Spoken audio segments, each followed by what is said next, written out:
Hello, welcome to the second semester Generic English course.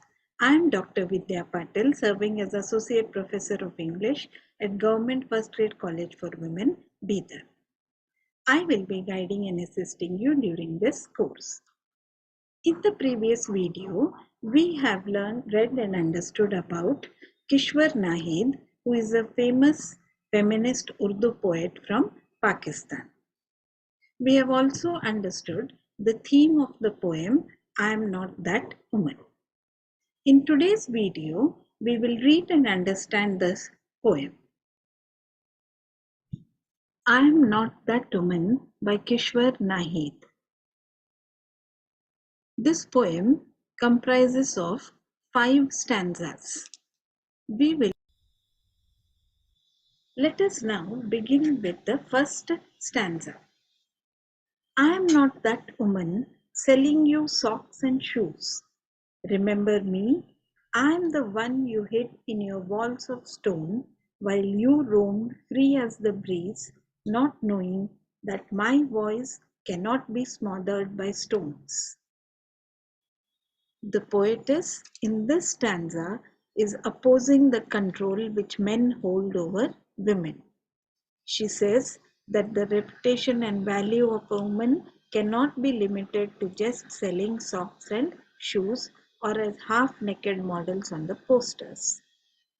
The woman too possesses an intellect and individuality which has not been recognized by men.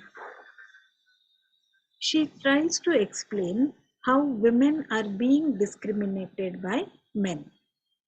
She complains that the men try to conceal her identity in the stone walls while the man himself wanders around free as a breeze.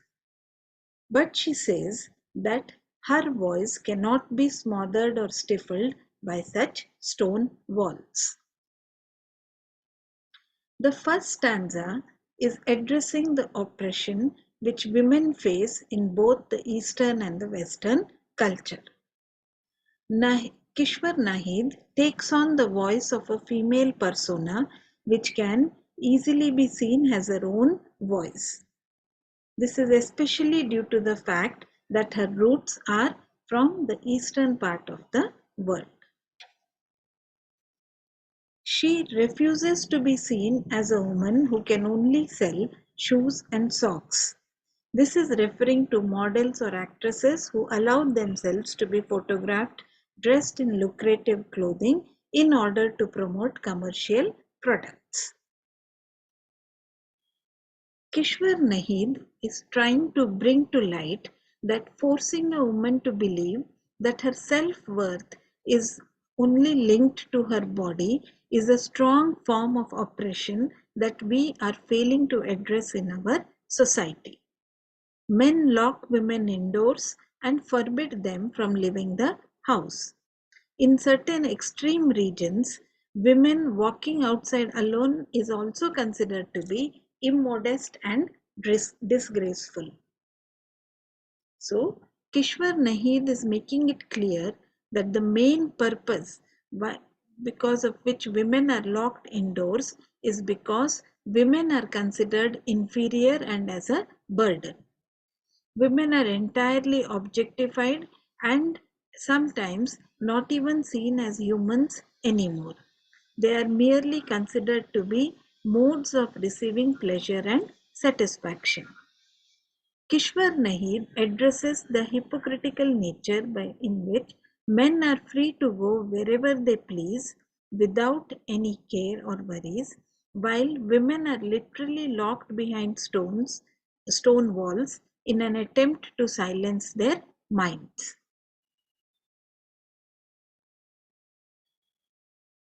Let us now have a look at the second stanza. I am the one you crushed with the weight of custom and tradition, not knowing that light cannot be hidden in darkness. Remember me, I am the one in whose lap you picked flowers and planted thorns and embers, not knowing that chains cannot smother my fragrance. The speaker in this stanza again highlights how the women have been crushed by customs and traditions for generations.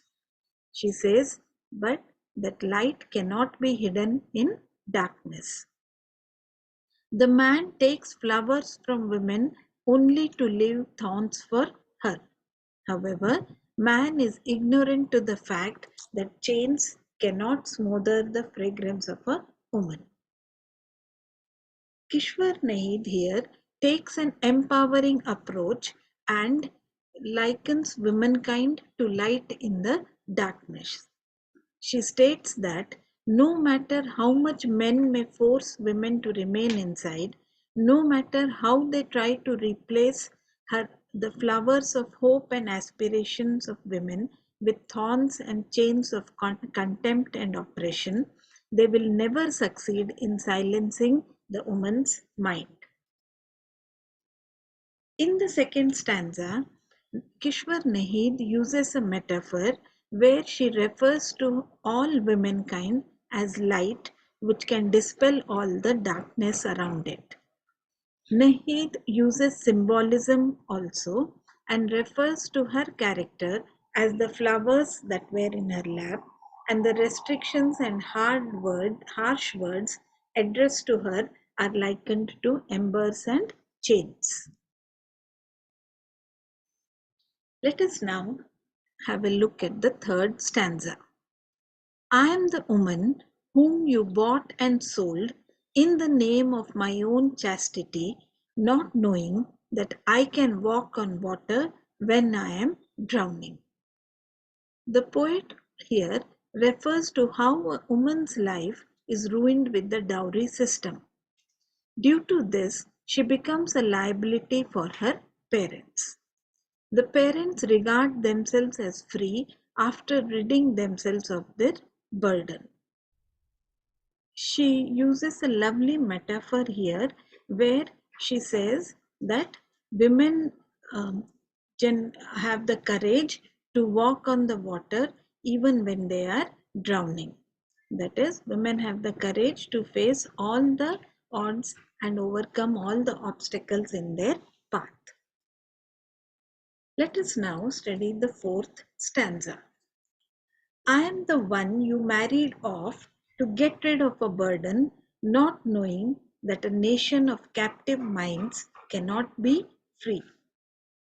So, Kishwar Naid in this stanza says that the enslaved minds of people who degrade women can never be liberated.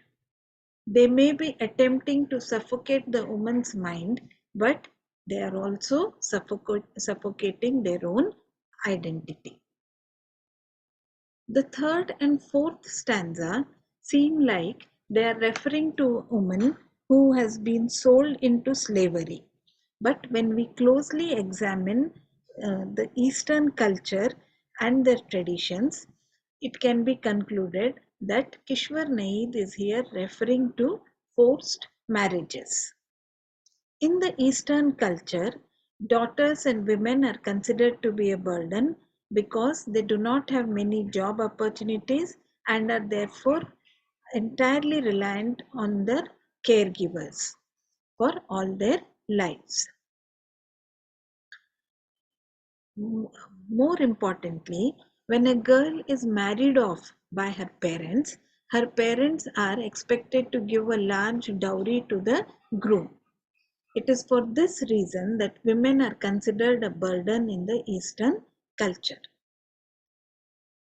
Kishwar Naheed is vehemently stating that they trade off women, telling them it is not chaste to stay unmarried for long, and feel that they have to get rid of this burden at the earliest.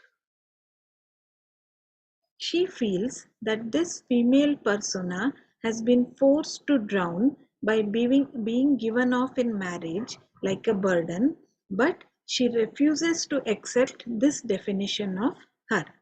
She says she can walk on water while she is drowning. This is a beautiful imagery to describe that she refuses to give up even in seemingly impossible situations. She refuses to drown in the doubts and claims about her capabilities. In the fourth stanza, Kishwar Naheed concludes by stating that the captive minds of the individuals who degrade women can never be free. Let us now have a look at the fifth and the last stanza of this poem. I am the commodity you traded in, my chastity, my motherhood, my loyalty. Now it is time for me to flower free, the woman on that poster, half naked, selling socks and shoes. No, no, I am not that woman.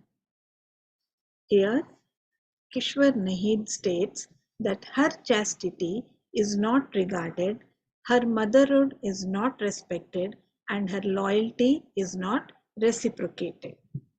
She feels that it is high time for her to be flower free, that is, to fully blossom and realize herself, to find her true worth. Kishwar Naheed finally ends by saying that the nation can be called free only when the women are given liberty. In the final stanza, um, Naheed elaborates that she refuses to be that half naked woman selling products on a poster. She states that she refuses to disrespect herself and her body and refuses to objectify her body for others to see and receive pleasure. She states that now she will allow her character to blossom free by respecting herself as a mother and as a loyal, chaste human being.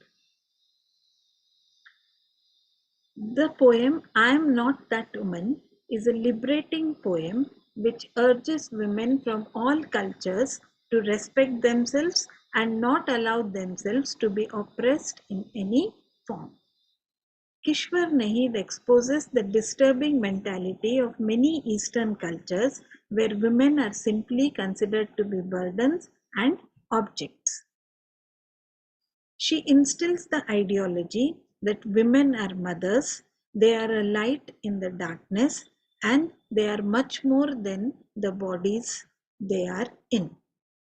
Kishwar Naid reminds us to focus on what is inside of us, and even in our superficial society, remind ourselves to respect our bodies and who we are as people.